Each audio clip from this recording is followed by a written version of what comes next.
मदरसा board का संवैधानिक दर्जा खत्म हो गया है। ऐसे में उत्तर प्रदेश के मदरसों में पढ़ने वाले बच्चों का भविष्य क्या होगा, इसको लेकर सरकार काम कर रही है। मुख्य सचिव ने निर्देश दिया है कि जो मदरसों में पढ़ने वाले बच्चे हैं उन मदरसों को या तो सीबीएसई या तो आईसीएसई या यूपी बोर्ड से रजिस्टर कराया जाए, नहीं तो उनको दूसरे स्कूलों में ट्रांसफर किया जाए। इसके लिए बाकायदा कमेटी बनाई गई।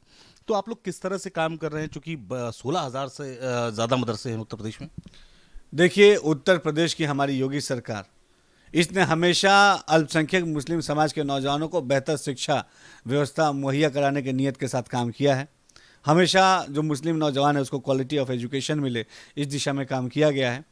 माननीय हाईकोर्ट ने जो फैसला दिया मदरसा शिक्षा को लेके, उस फैसले का सम्मान करते हुए कैसे हम मदरसा शिक्षा व्यवस्था को बेहतर और सुचारू बना सकते हैं, इस दिशा में विचार चल रहा है। हम हाईकोर्ट के इस फैसले की स्टडी कर रहे हैं। निश्चित तौर पे एक बात मैं ज़रूर बताना चाहूँगा कि मदरसा शिक्षा की बेहतरी के लिए योगी सरकार ने हमेशा सकारात्मक काम किए हैं। माननीय न्यायालय के फैसले का सम्मान करते हुए किस तरीके से हम इस व्यवस्थाओं को सुचारू कर सकें, इस दिशा में हम अभी विचार कर रहे हैं। जो भी फर्दर डेवलपमेंट होगा आप सबको अवगत कराया जाएगा। क्या बच्चों को अब स्कूलों में शिफ्ट किया जाए, क्योंकि उनकी शिक्षा व्यवस्था भी चलती रहे, उनकी पढ़ाई भी चलती रहे, क्योंकि सबको शिक्षा का अधिकार है। देखिए, निश्चित तौर पे अच्छी व्यवस्थित शिक्षा हमारे मुस्लिम नौजवानों को मिले, ये हमेशा हमारी प्रायोरिटी रही है। सेशन शुरू होने वाले हैं, हम माननीय न्यायालय का फैसले का हम स्टडी कर रहे हैं और उस फैसले का सम्मान करते हुए मदरसा शिक्षा व्यवस्था को हम कैसे सुचारू कर सकें, इस दिशा में हम काम कर रहे हैं। हमारे मदरसे में मदरसा का छात्र भी है, मदरसों में मदरसे के टीचर्स भी हैं, वहाँ के स्टाफ भी हैं। ये सब हमारे सरकार का एक परिवार का अंग है और सबकी व्यवस्थाओं को ठीक करना ये योगी सरकार का कर्तव्य है और निश्चित तौर पे ईमानदारी से योगी सरकार अपने कर्तव्यों का निर्वहन करेगी। दूसरा सवाल विपक्ष से जुड़ा हुआ है। शिवपाल यादव ने एक बदायूं में धमकी दी है, वीडियो वायरल हो रहा है, कह रहे हैं कि अगर वोट नहीं दोगे तो बाद में हिसाब करेंगे। देखिए, समाजवादी पार्टी आज पूरी तरीके से हताशा में से ग्रस्त है। जिस तरीके से जनता ने एक एक चुनाव में समाजवादी पार्टी को एक सिरे से नकारने का काम किया है, इससे समाजवादी पार्टी पूरी तरीके से हताशा में है। लेकिन आज जनता का मत, जनता का विश्वास किसके प्रति है, ये बात समझने की ज़रूरत है। आज प्रधानमंत्री मोदी के प्रति जनता के अंदर एक उत्साह है, एक विश्वास है और निश्चित तौर पे 2024 के लोकसभा चुनाव में कोई कितनी भी कोशिश कर ले, जीतेंगे प्रधानमंत्री मोदी जी के विचार, जीतेगा प्रधानमंत्री मोदी जी का विज़न, जीतेगा प्रधानमंत्री मोदी जी का उन्नति भरा जो उनका कार्यकाल रहा है। देश में फिर से तीसरी बार मोदी सरकार बनने जा रही है, उसमें सबसे बड़ा योगदान उत्तर प्रदेश का रहेगा।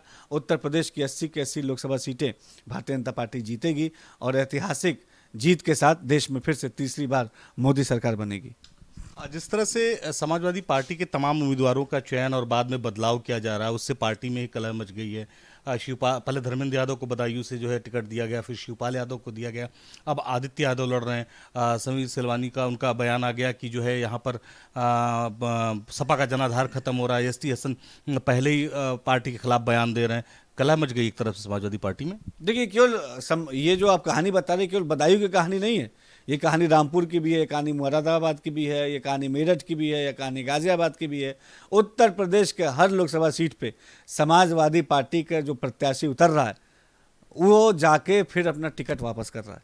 क्योंकि जब वो समाजवादी पार्टी किसी प्रत्याशी को टिकट देती है और वो टिकट लेके जब वो जनता के बीच में चुनाव लड़ने वो प्रत्याशी समाजवादी पार्टी का जा रहा है, तो जनता के बीच में जाके उसको वास्तविकता मालूम चल रही है कि यहाँ हार तो दूर, यहाँ तो जमानत जब्त होने की नौबत है, तो वो घबरा के फिर जाकर अपना टिकट वापस करता है।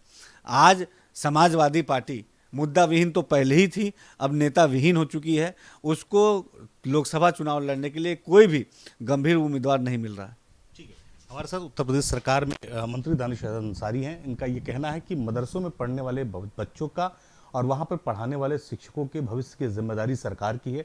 सरकार उनके बेहतरी के लिए बहुत सारे कदम उठा रही है। जो कोर्ट का फैसला आया है उसको भी स्टडी कर रहे हैं और किस तरह से आगे उसमें काम किया जा सकता है, इस पर भी मंथन चल रहा है। लखनऊ से जर्नलिस्ट समीर कनकी के साथ निखिल शर्मा, न्यूज़ नेशन।